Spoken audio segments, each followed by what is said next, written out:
to Women Talking About Stuff. This week, our special guest is Jules. Hi! And this week, we will be again talking about gay movies. If you haven't seen our first episode that kind of more focuses on the history of gay representation throughout the history of film, watch that. And we also kind of give our opinions on some different gay movies. And this week we'll be talking about even more gay movies. Scoobies. Yes. And with that, our favorite woman of the week is Miss Celine Sciamma, and she is the French director of the movie Portrait on Fire. And, we love her. Yeah. Because many reasons, actually. Yeah, Jules got a reason. She's une lesbian. Yep. First and foremost. That's actually all. That's it. No, she talks about it a lot in interviews. I'm just like, so poetic. Yeah.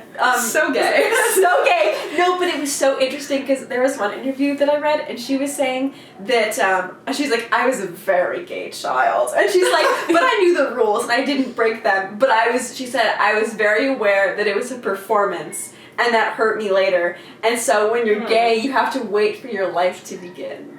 God and I was damn. like, this woman's brain. this poet. I know, and she talks like that about everything. And I was watching, she did like a screenwriting lecture, and she was like, using your own desires to inform your work. And I was just like, my desires are you. No, but anyway, she's so talented and amazing, and I think she's been making a lot of kind of movies with gay themes since 2007 with Water Lilies, which is her debut, and it was a very impressive debut at that. And she mainly earlier in her career made a lot of coming of age films, but her first non-coming of age film, which is in theaters now, Portrait on Fire. So good. We will discuss thoroughly. Very next thoroughly. section. Yeah. It just We're gonna get in there. It's like definitely in my top 10 films of all time, that I've ever seen.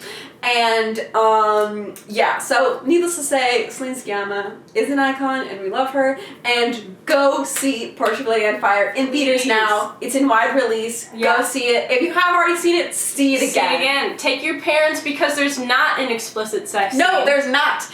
Yeah. Yeah. We'll get into you think. Yeah, we don't. Yeah, no spoilers here, but actually yes, there will be spoilers later. But in the anyway, next segment, take your friends, take your parents, take your lover, take your grandparents, take your wishful lover, someone maybe you like. Take your homophobic friends. Bring them all. Because they will no longer be homophobic after they see this movie. Yep, that's we so can't true. promise that, but we hope. It's based on science, actually. Yeah. We know, we tested it. We have a lot of homophobic friends that are very gay now. Yeah. Okay. And with that, we will go to our first music break. Goodbye.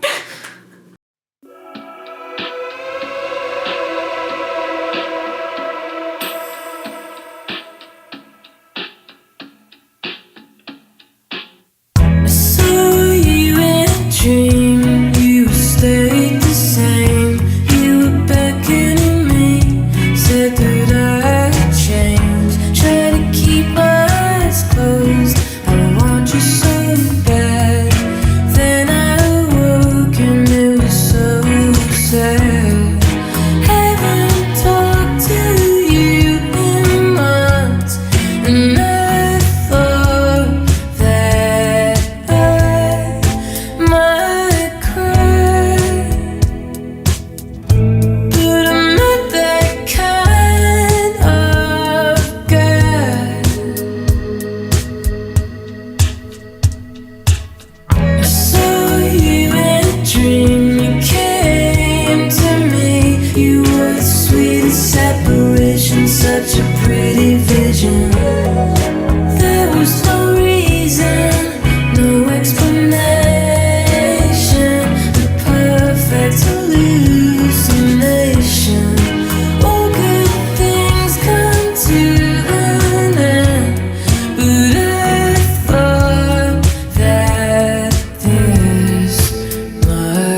losing me again.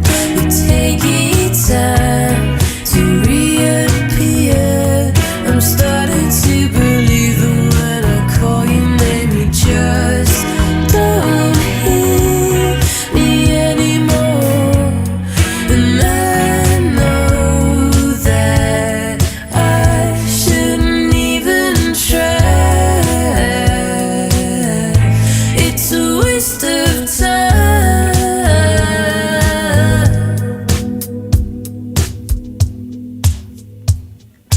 And when I'm awake, I can't switch off. It isn't the same, but it is enough. It isn't the same. And when I'm awake, I can't switch off. It isn't the same, but it is enough. It isn't the same, but it is enough.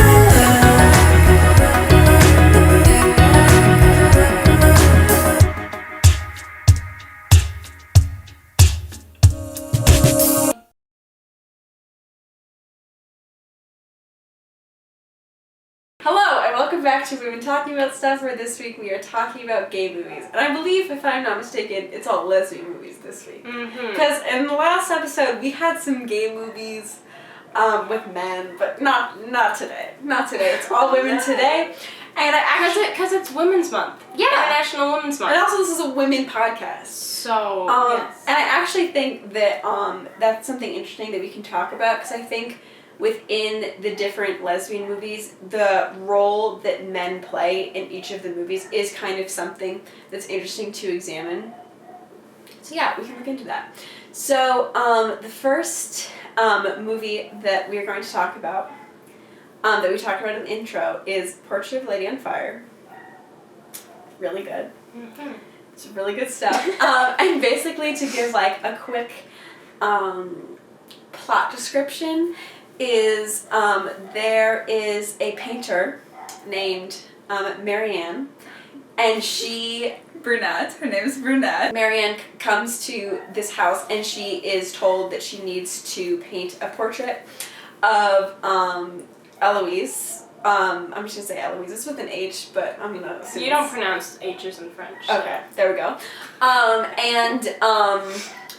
But she's told by Eloise's mother that there have been attempts to paint a portrait in the past, but they haven't gone well. Mm-hmm. So Marianne needs to paint her portrait in secret, and she just tell her that she is her companion to go on walks, and then paint it in secret. And then from there, while she's painting the portrait, their kind of love story unfolds. And the whole reason a portrait needs to be made is because she, there's like a marriage, I don't know if we call it proposal back then. I don't know. It's almost like they're auctioning her off, Yeah. but they have to make a portrait so her new husband will be like, Yeah. oh, okay, she like, Yeah. They're like kind of like they're like assigned to each other, not assigned, but like Sort of arranged. Arranged, but he has to still approve, like, if she is up to his standards. like when you bring a pig to a contest. Exactly.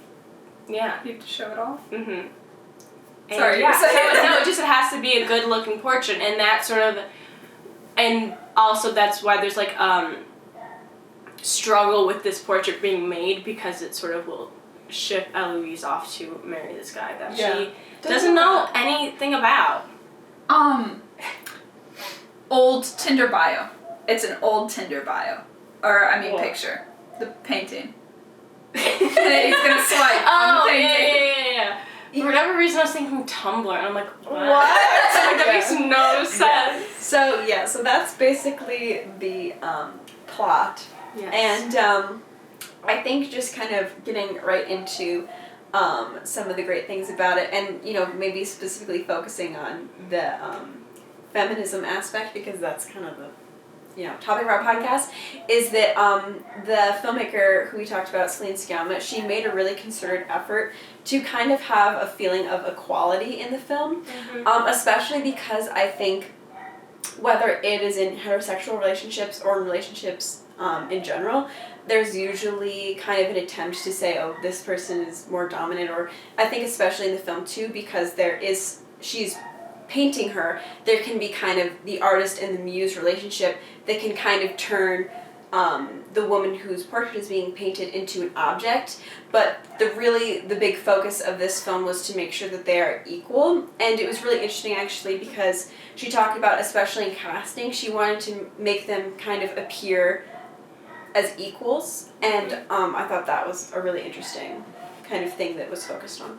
Another thing with that I really liked is there's a scene in the film where they're talking about, she's like, when I'm painting you, I see you, and then the woman, Eloise, who is getting painted, she has Marion come to her side and see, oh, what am I looking at when I'm looking on the other side? And, you know, it's kind of the idea that they're both gazing at each other, and it's this equal thing of that it's kind of an equal balanced relationship of not one person is the object and one person is the artist. They're both kind of, I don't want to say objectifying each other, because that's totally misses the whole point. But they both want to get it. Yes. Very well said.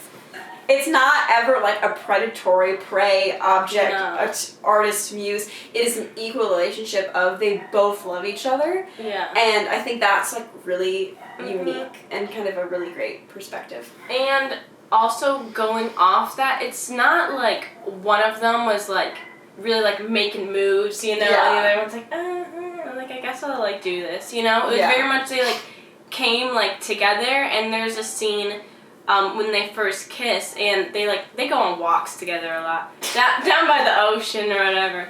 I don't know what ocean that is, because I have no idea where they are, but somewhere in France. Anyway, it's like in common name, like somewhere in northern Italy. Somewhere in France. Somewhere in France, yeah.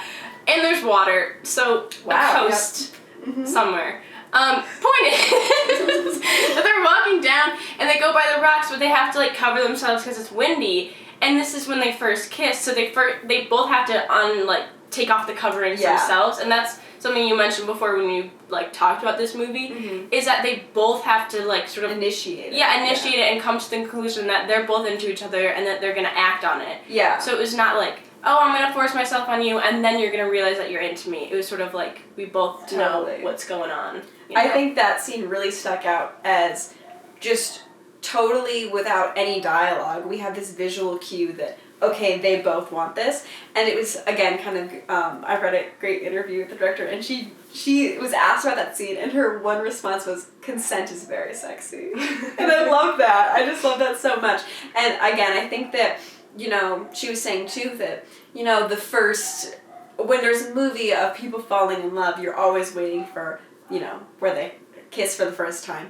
And it's been done so many times, and she kind of wanted to come up with a new way to do that. And I think that was really an awesome way to do that. And it just felt so satisfying as if you were waiting for these people to fall in love. Mm-hmm.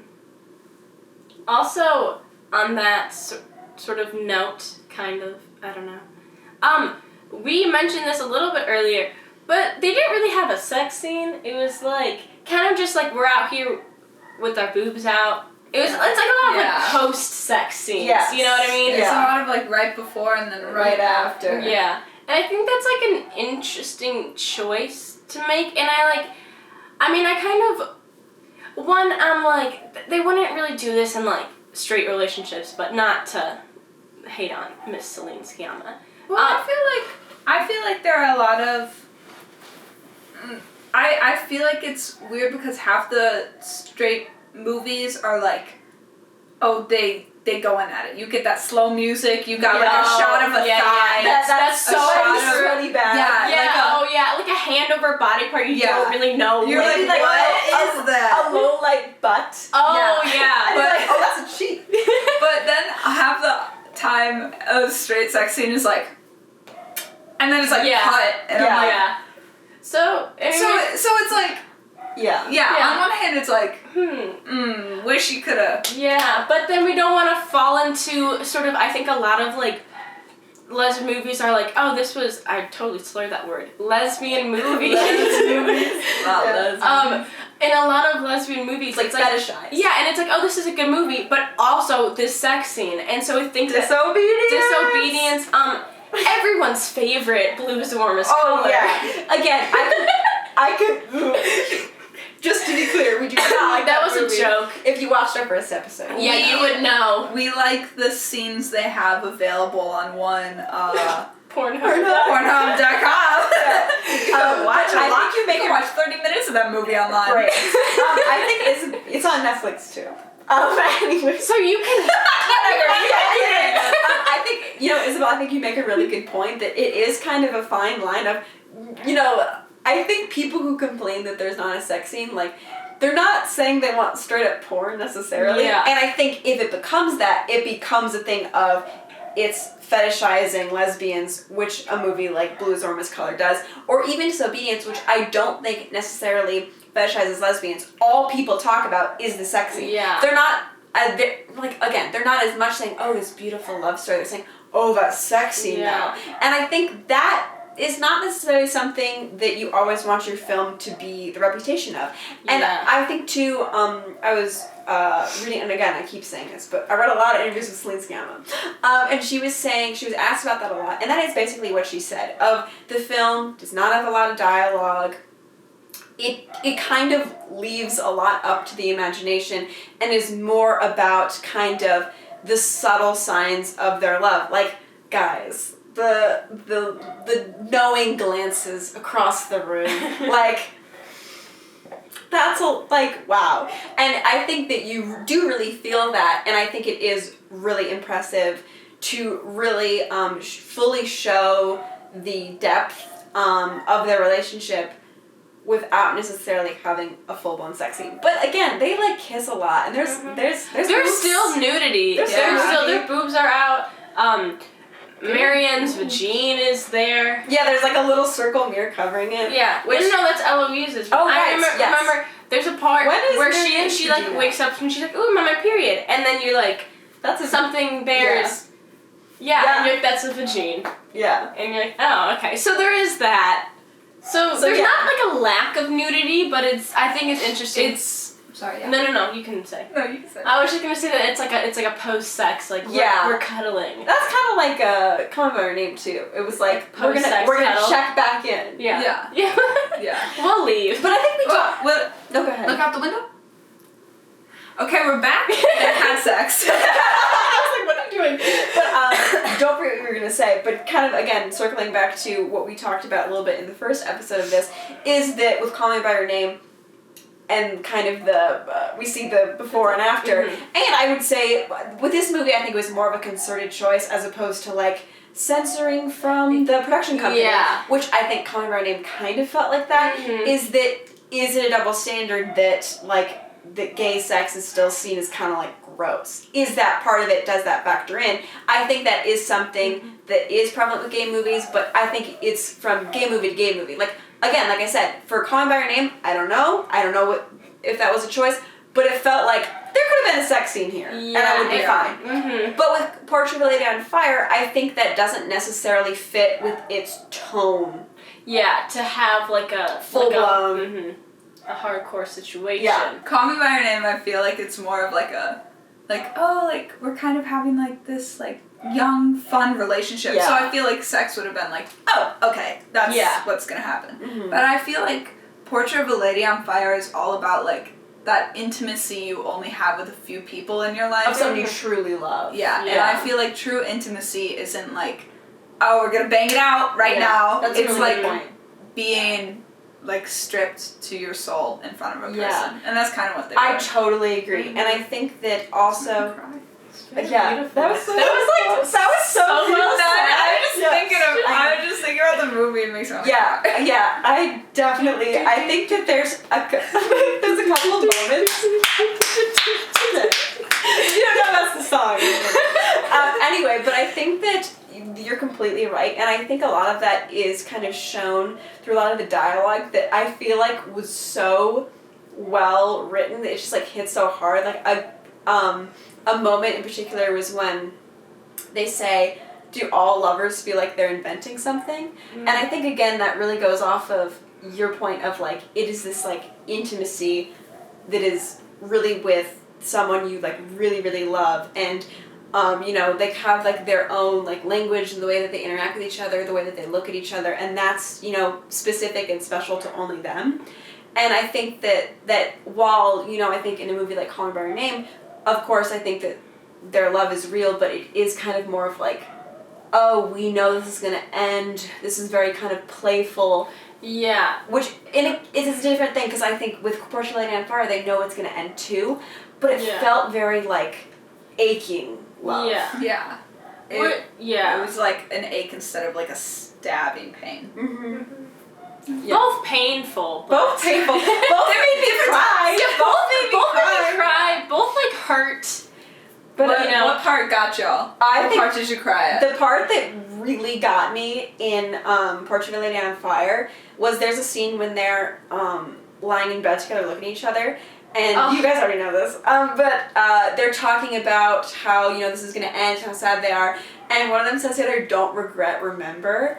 And that, when I say I cried, it was like, and I don't wear makeup, but I was wearing makeup that night, and I was like, oh no, because it just, I think that, again, that goes back to, like, the line of, do all lovers feel like they're inventing something? I feel like that encapsulates so much in so few words, and is just like, oh no, like, you know, the fact that it ends isn't, you know, devaluing this experience at all. It's, if anything, it's making it more special. Yeah. And kind of just, like, really hanging on to that. And I think, again, you know, a lot of the movie later, they kind of give each other, like, tokens to remember each other in their own way. And I think that line by itself carried so much weight, but I think it carried even more weight because, one, we saw them in the acts of actually remembering, but I would also say, too, that because we saw the whole trajectory of their love story, we saw what they're remembering and what they're hanging on to in all of those moments. And it was, that part really got me. And it was like, all of them in, like, all the scenes in bed together, they're, like, so soft, but that was, like, particularly soft. But I think and they were, like, I'm like, this is what my Tumblr looks like. Yeah. Not to call myself out, but... Yeah, and I think it goes off of Jules... It goes off of Jules, what Jules was saying, of, like, you know, there's, like, this real, like, almost vulnerability in their relationship with one another. But yeah, what part did get you guys? Yeah. Okay, well, definitely the stuff towards the end, when they were, like, saying goodbye, and they couldn't even give each other, like, a real hug. It's like because they were like, bye. And also, like, I mean, the final scene. Yeah. Because not to spoil it, because it is a great scene. But the movie, you kind of know where it's going. They're not going to be together. Yeah, they're not going to be, in true gay movie fashion, they are not going to be together. But the last scene, because I think, I mean, we've said so many parallels to Call Me By Your Name already, but, you know, in the last scene of Call Me By Your Name, Timothée Chalamet, I mean, it's like a famous scene, he just, like, cries for, like, 2 minutes.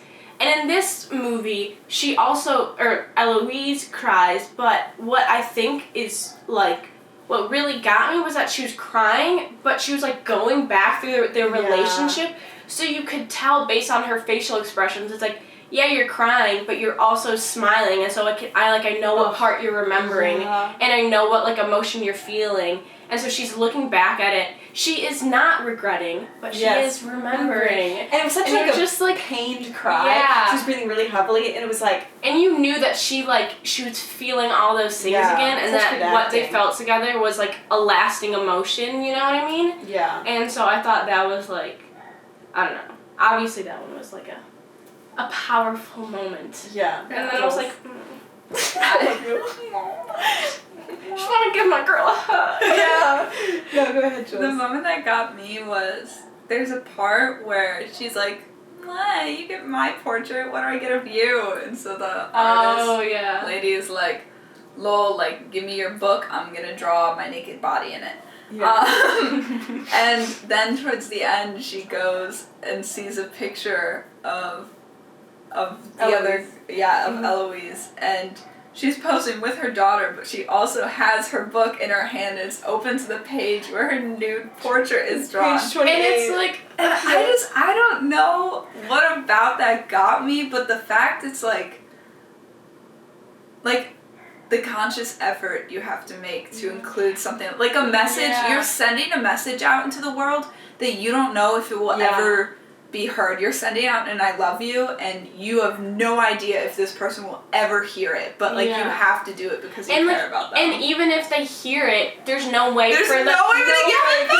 It's literally, she just like, I'm sending out this message because I want her to know eventually. You know what I mean? And it's like, our love is so powerful that I have to send out this message. I will yell into the void if it means she'll see it one day. Yeah. Oh my god.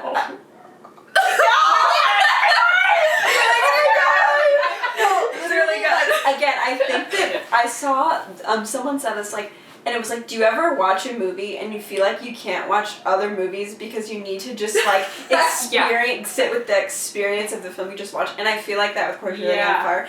It was just such a singular viewing experience, and I think again, I was just thinking about it so much for so long after seeing it, and I think so much of it, especially like the scenes when they were in bed together, it's like, I want that. I'm just kind of like going back through your relationship with someone and like, oh my god, too, in the part where they were like, this is when I first loved you, this is when I wanted to kiss you, and I feel like to have such like a mutual love with another person, like, damn. Oh my god.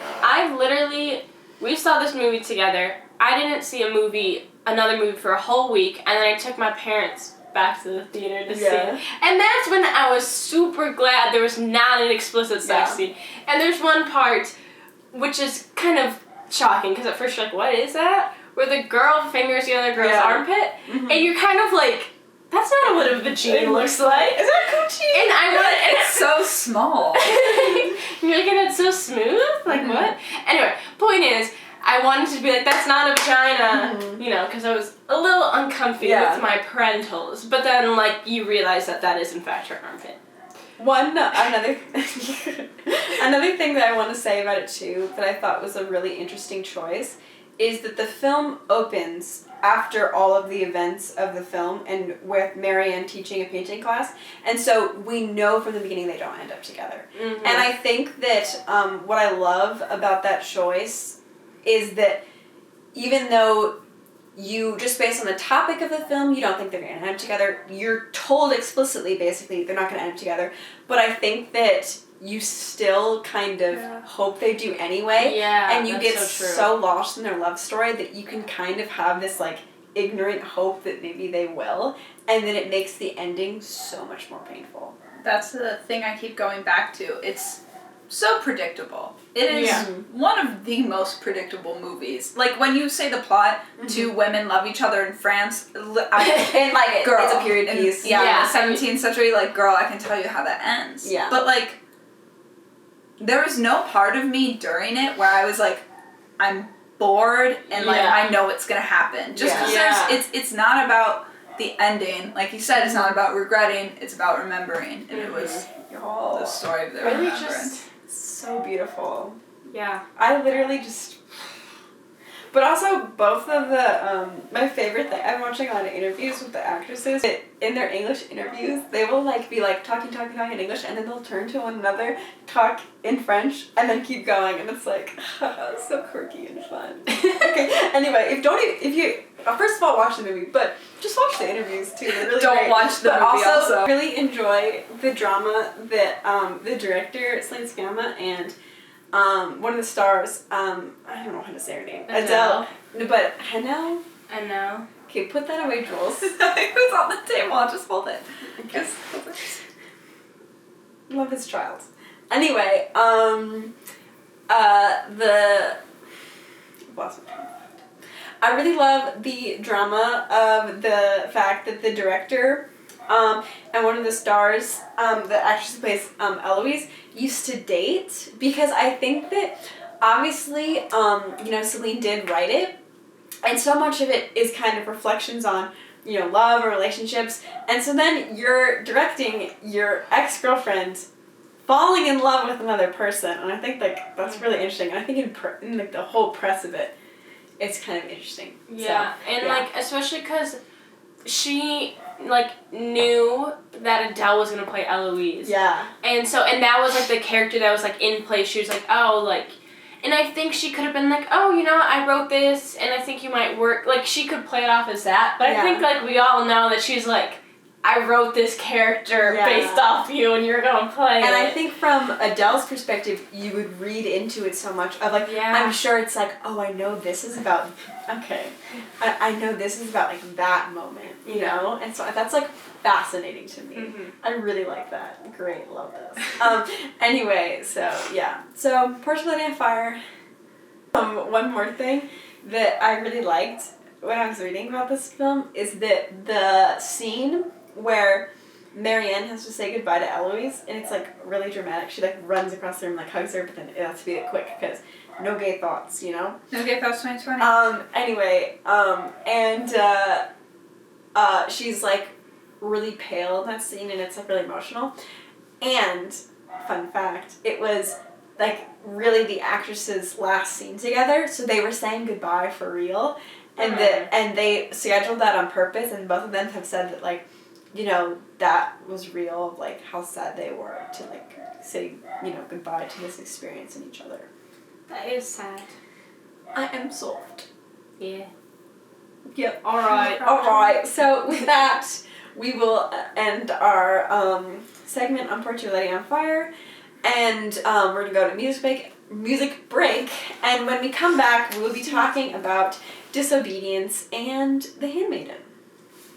Goodbye. Goodbye.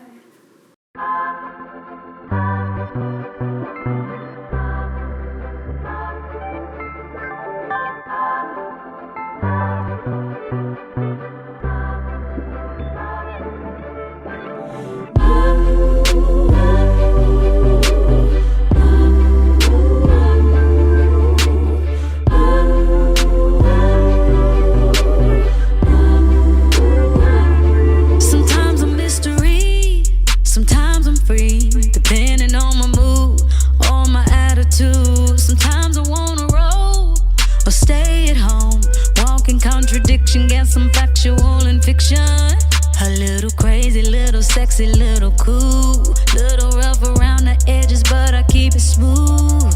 I'm always left to center, and it's right where I belong. I'm the random mind, and don't you hear in major songs? And I like that.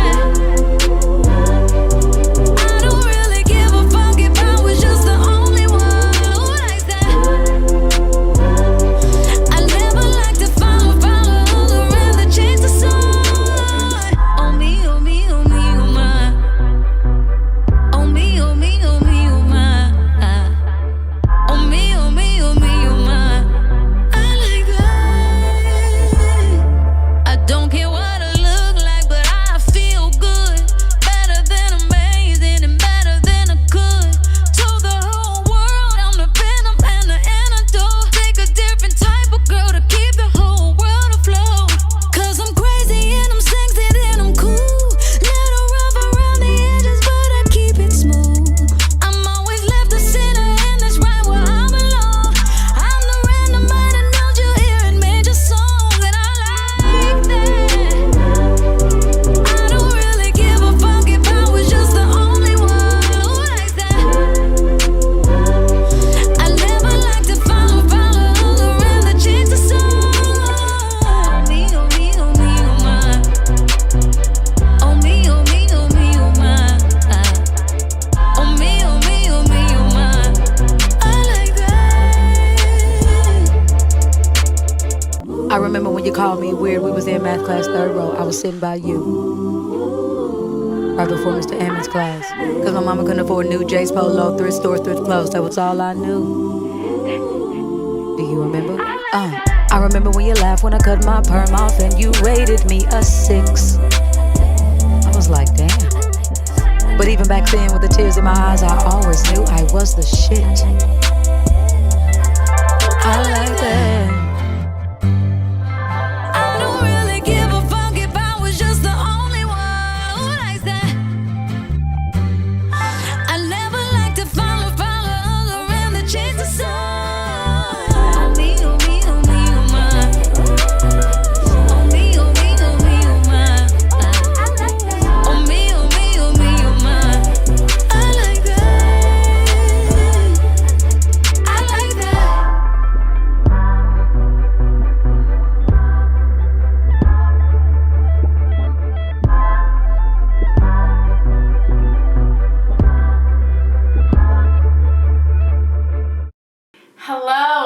welcome back to Women Talking About Stuff.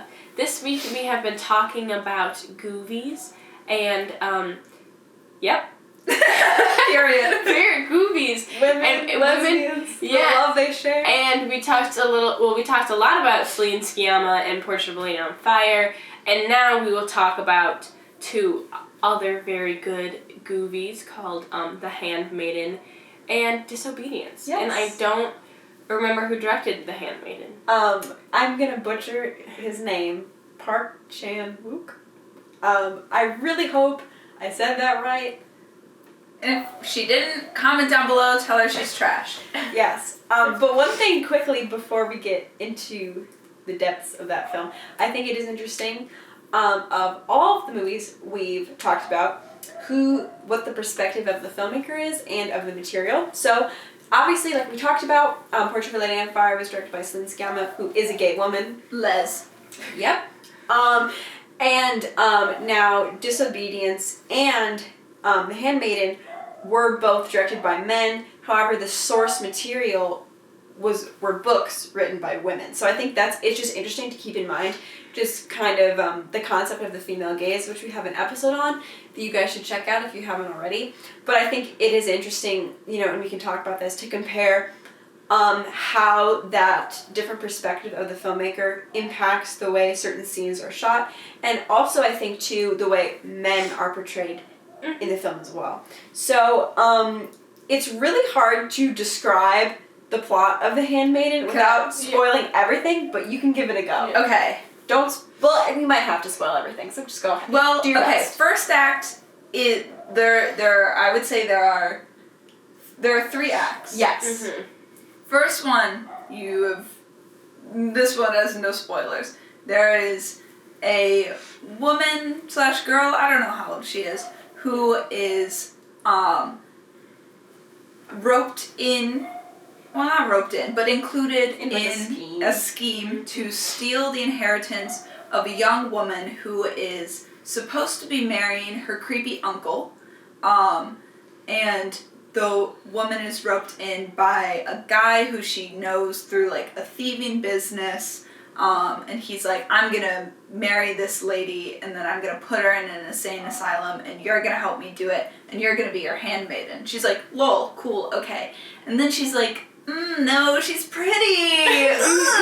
Like, she literally says that. She goes, oh man, they didn't tell me she was like hot. And then she kind of falls in love with her. I think you can say more than kind of. Or they definitely wants to bang. Yeah. They bang. Yes. They have sex. Continue. Yes. This is the part with spoilers, so skip. If Skip you haven't the seen rest? it. Honestly, we're spoiling know. movies left and right on this podcast, so I would say maybe watch it and come back. Yeah. Yeah, watch At it and this come back. point. Pause. Clear out 2 hours and 30 minutes of your schedule. Watch that whole movie, then come right back. Yeah. We'll see you. We'll see. Okay, we're waiting. The end of the first act, there's a twist in that the girl who was trying to trick the rich lady into being put in an insane asylum, they actually switch their outfits, and they're like, hey, this is the insane lady to the handmaiden. She's like, wait, what? And they're like, she thinks she's a handmaiden. She's like, wait, what? Yeah. Then it starts over chronologically at the same time where the first act began, but this time it's from the perspective of the rich lady, and she talks about how her uncle has her do these like creepy book readings. It's like basically it's like erotica. Yeah. But then kind of also like performs it. Yeah. Through all these men who are like, for all men. that's hot. Yeah. And then she like whips them too. I don't know what that's about. It's very much like she's an object of sex for them. Yeah, exactly. So and this is where she meets the scammer guy who ropes in the one poor girl, and he's like, listen, I'm gonna find a way to get you out of here, leave your uncle with basically none of the inheritance. We're gonna take it all, but for my plan to work, I'm gonna rope in this one girl I know. We have to pretend to fall in love, put this girl in the insane asylum instead of you, and then a couple days later we'll have her killed, and I'll take your inheritance, and then you could live as another person. Your uncle will never find you. Because she's been abused by this guy from a young age. Yeah. It's basically and she can't leave the house. Yeah, because the thing is that they're the only two, each other's only living relatives, and so it's, Yeah, continue. And she knows that, like, her aunt, or her mother, who's the woman? Yeah. Her aunt, Yeah. right? Her aunt, killed herself, or her aunt was killed by her uncle. Yeah. It's revealed. So she knows her uncle's, like, capable of killing people and will kill very her. dangerous, very ominous. Yeah. So she goes through the whole thing. She's like, yeah, we're gonna rope in this poor girl, ha ha ha. But then she, like, starts to feel things for her, and there's one part where she's like, she kind of is, like, testing her. She's like, after they've had sex and everything, but she's pretending to fall in love with this guy, she's like, what would you say if I told you I didn't want to marry him? And she knows that the girl is supposed to tell her, oh my god, yeah, you should fall in love with him. Mm-hmm. And that's what the girl does, and she gets so mad that she's like, I don't want to do this anymore. Mm-hmm. I'm going to hang myself. And then the girl who's her handmaiden is like, wait, don't. I was lying to you this whole time. The man is actually scamming you. And she's like, that's how I know you really like me. Mm-hmm. That's how I know. Mm-hmm. So then together they decide to scam the guy. So what they do is when the girl gets put in prison, pretending to be the rich lady. Sorry, insane asylum, pretending to be the rich lady. Like a gas thing. Yeah, they gas it, or there's like a fire. Yeah. They break her out, and then the rich lady is like, you want to have sex with me? And he's like, yeah. And she's like, okay, drink this. And he's like, okay. And then he passes out, and she takes the money, and she leaves, and the other girl gets out of prison, and she leaves, and they live happily ever after. Yeah, guys.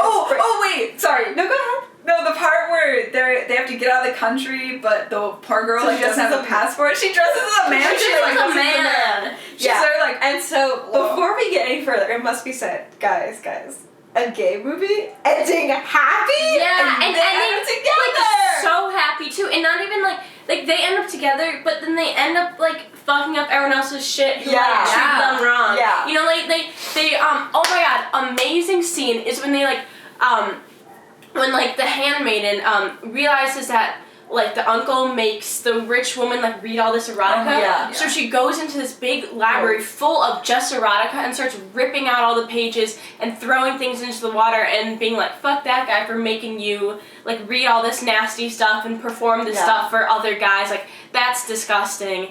And I'm like, the love. Yes.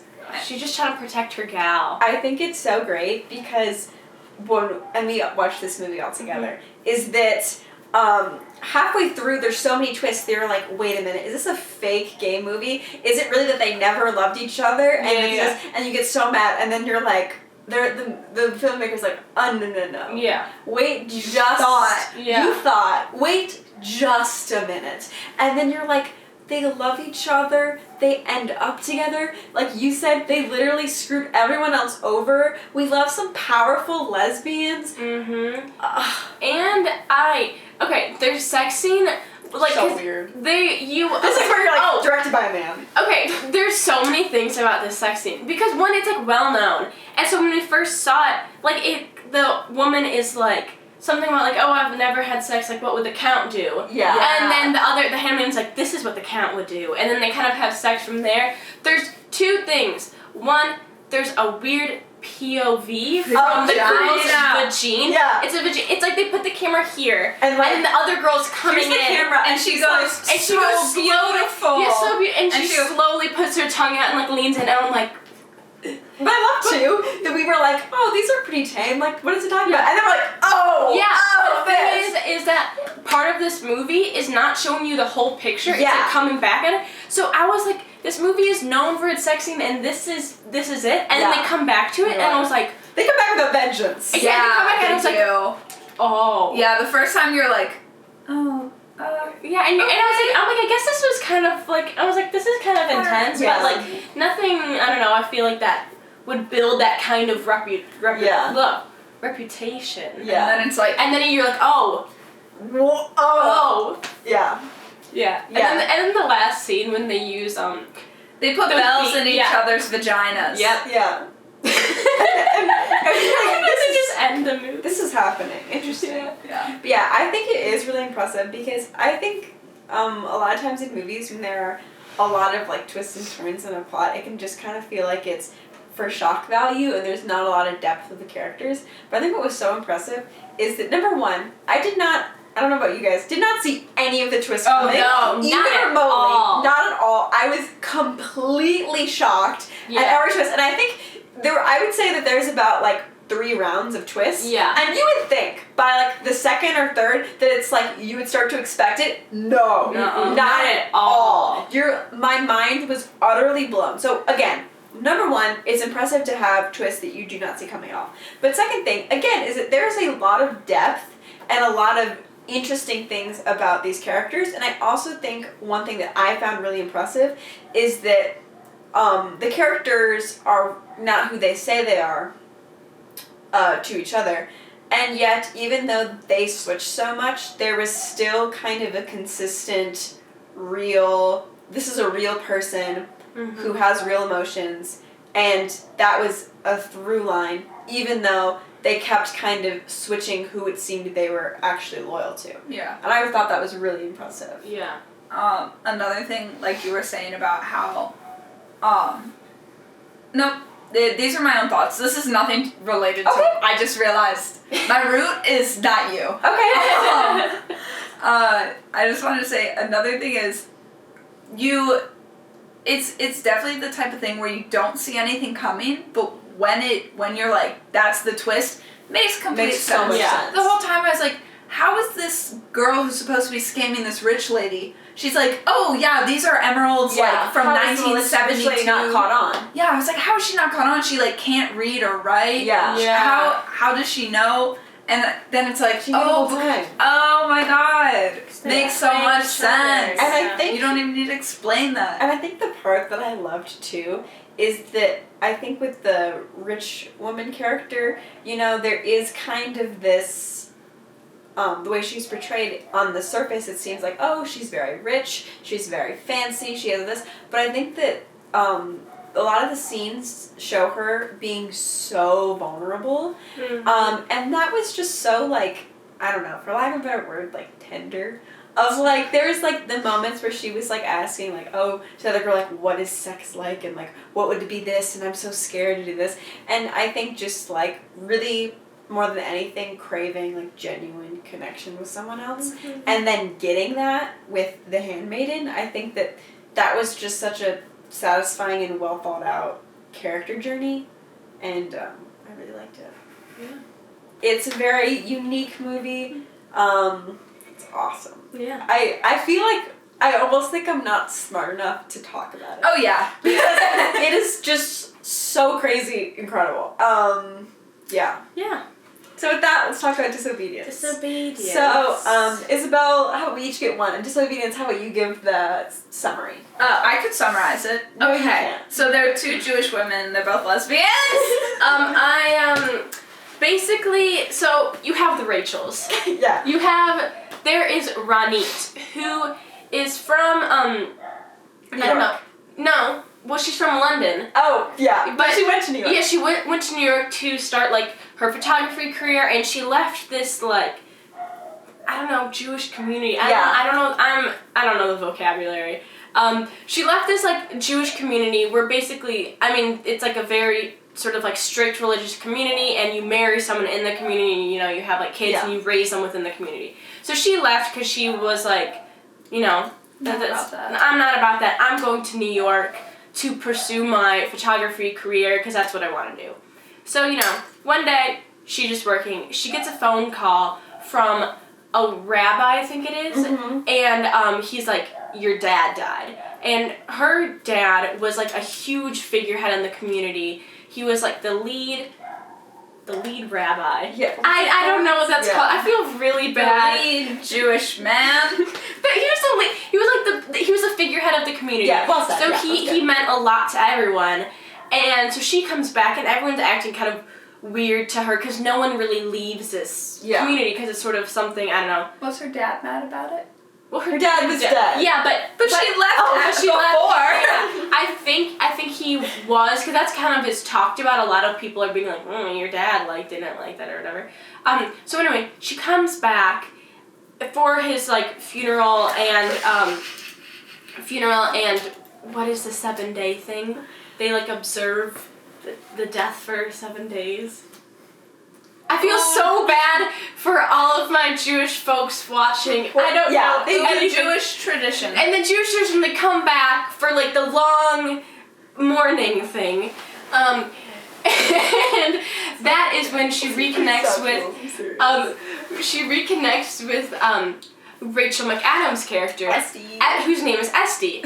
And so you can kind of tell something's up between them because they're acting very funky towards one another. Who's the guy's name? And the guy's name is, I don't know, because she is... David. Right. Because David and Esty, they were a trio growing up. Mm-hmm. They were all close friends. All best friends. Then Ronit leaves. David and Esty get married. Which is a shock. Which, yeah. To Ronit, because she's we're all friends. And you guys got married. And then also, of course, Ronit and Esty. Excuse me. Sorry. God damn. Sorry, go ahead. And so they were they feel Scissor. Not yet. There's funkiness between them. It is revealed when they're going through Ronit's dad stuff that they had a relationship that people in the community knew about, kind of, and then they were yeah, we'll hear you of this, whatever. Yeah. And so then Esty decides to marry David because she's I like him enough, he was my friend, I guess I'll just marry him. We're in the community. Yeah, we're in the community. And so basically it's just them kind of not revisiting the relationship, but sort of revisiting each other. Yeah. You know what I mean? And sort of You mean Ronit and Esty? Yeah, Ronit and Esty, and sort of this love that never went away, and it's about them exploring that within this community. And also with David. And with David too, who knew this about his wife, because everyone kind of knew it.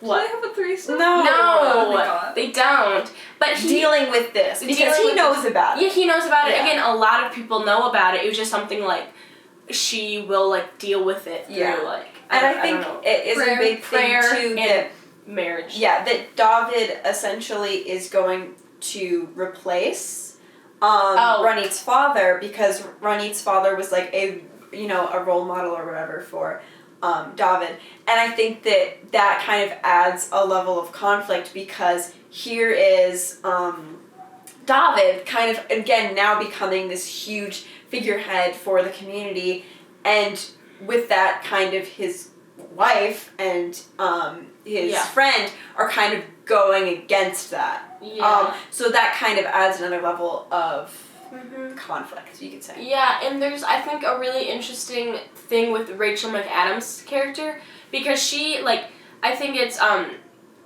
well, I guess I'll just say Esty and Ronit, but I think it's Ronit who might be bi, or this might just sort of be a one-time thing, but it's Esty who's actually stuck in the community with the husband who is I'm a lesbian, I've only ever been attracted to women, I've only ever wanted to be with women, but I can't be because I'm in this community. So I think it's sort of her being well, is she gonna stay or is she gonna leave, and how sort of she thinks about that, and how Ronit is just just leave. I left, you know what I mean? Yeah. And so I think that's very interesting of that. Not only, she has come to terms with her sexuality, it's just that, am I going to live that life? Yeah, you know? that's a really good point. That's interesting. That kind of how they differ in how each of them dealt with it. Yeah. And I love that scene. There is a really good scene where they both ask each other, have you been with a woman since me? And, I think both of them said no. But for different reasons. I think it's really interesting. But... What are the reasons? Well, Rana is I'm not gay, and Esty's I got married and I'm stuck in this religious thing. I want to know what that name is. If there's a name, because there probably is. There probably is. I don't know. Okay. I don't know. I'm sorry. I don't know enough about Judaism. I'm very sorry. Yeah. But I think they're while I don't think I'd necessarily put this movie on the same level as Handmaiden or Portrayed on Fire, mainly because again, to spoil the ending, it's very predictable in a way that I don't think works on the same level of there's Ronit is being driven away and Esty stops the car and they embrace passionately, it felt sort of, I don't want to say false, but like it was kind of like, oh, I've seen this before. Mm-hmm. But I think one thing that I thought, again, just talking about what role like men play in each of these films, part that I really liked is there's a scene when David is about to become the new, I'm just gonna keep saying head rabbi, and he basically gives this long speech about, Disobedience? like freedom of choice. Freedom of choice, and no, partly disobedience. Yeah, but you were right. Freedom of choice and kind of making that choice. In essence, he is accepting them, and I think that was really nice. And then, because then I think instead of becoming a movie about just the two women, it does become about the three of them and their friendship, and relationship. And because I think again, it's like, it is sort of a hard pill to swallow. Like, they were all friends, then Ronit and Esty loved each other, then Esty married David, and then Esty's like, still a lesbian, sorry. Yeah. But one thing I think that this movie got really right, because I think, again, whether we're talking about Portrait of a Lady on Fire, Calling by Her Name, Moonlight, any gay movie, basically. But I'm a cheerleader. God's Own Country, Brokeback Mountain. I feel like in a lot of movies where the plot is kind of like, oh, this is forbidden, there is like, oh, Carol, even though I don't like that movie, there is kind of a... the one that's really bad. There is kind of a trajectory. Strange Love. Yeah. I was thinking of that. There is sort of a trajectory of, okay, we know they love each other.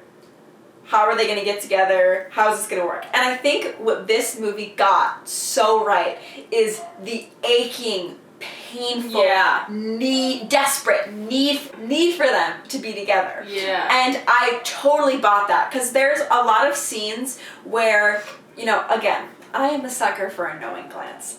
A glance, so amazing. And so there's a lot of like, oh, we can't be seen together, we can't even hold hands, but we really want to hold hands, and they're like, oh, finally we're out of view, now we're gonna like make out vigorously. And again, I think that it is really interesting to compare the levels of physicality in all of these movies, and I think with this movie, again, the tone calls for it.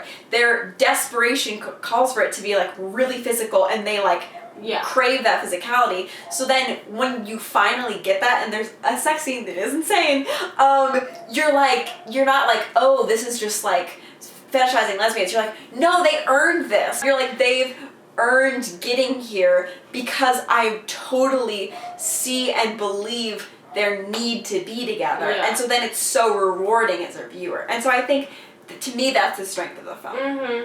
Yeah, and I really like how the ending, it's like they don't end up together, but they don't not end up together. It's sort of like, they're like, we're both gonna go off into our own things, and if like we find each other, then we find each other, and we'll live this life together then. Yeah. You know what I mean? And it's sort of like, we're both gonna be free from this sort of community, free to live our own lives, and if our paths cross, then like it was meant to be, and we'll live our lives together. Yeah.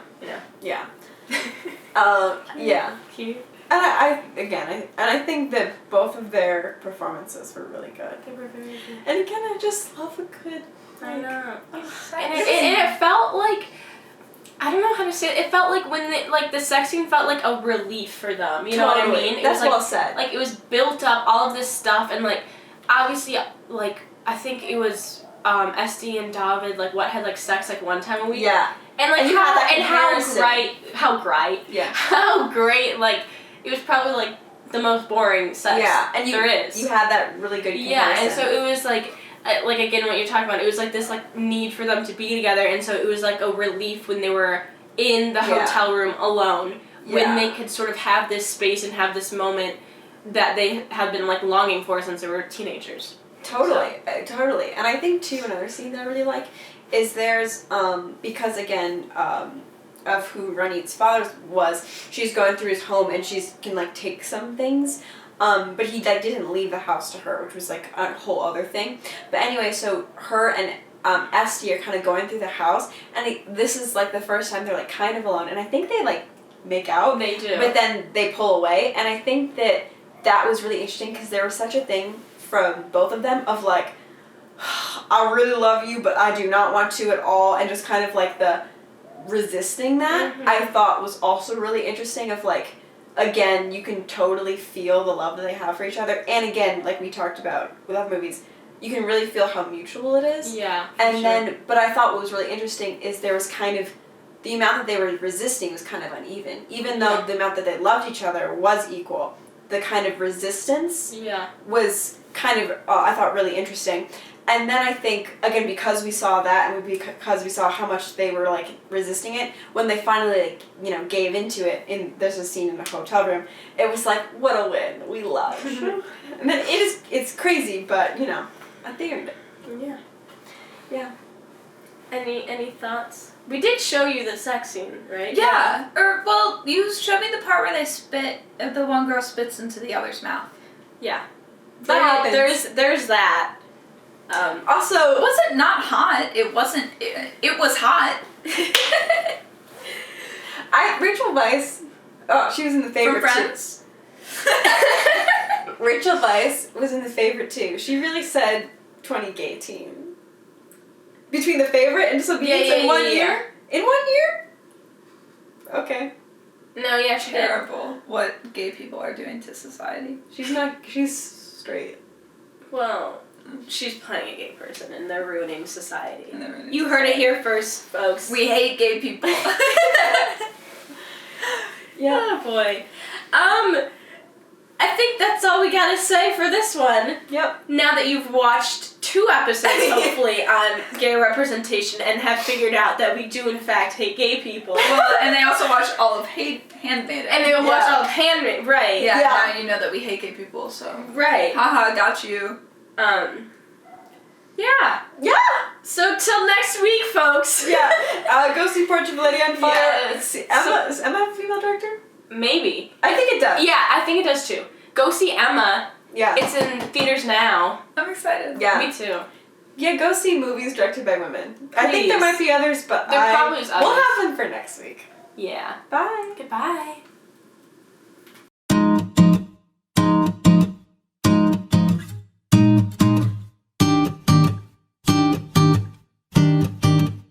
I like my girls just like I like my honey. Sweet, little selfish.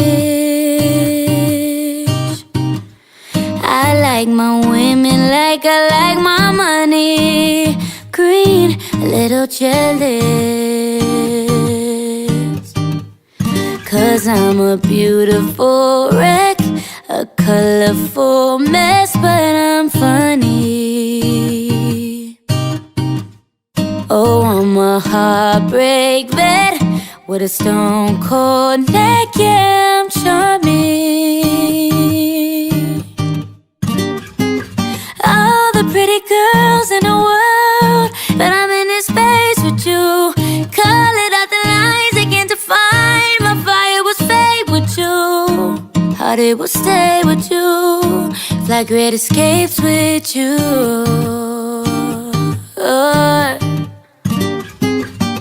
I count down to the clock, say awake. Don't walk away, or would you wait for me? I go out to the bar, fuck hanging with the stars. Don't even have a car, but you wait for me.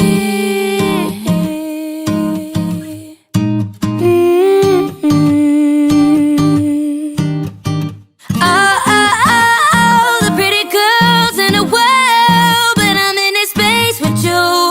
Colored out the lines they can't define. My fire was fake with you. My heart it will stay with you. Escape with you. I like my girls just like I like my honey. Sweet, little selfish. I like my women like I like my money. Green, little jealous. Oh, I'm a beautiful wreck, a colorful mess, but I'm funny. Oh, I'm a heartbreak vet with a stone cold neck, I'm so charming. Oh,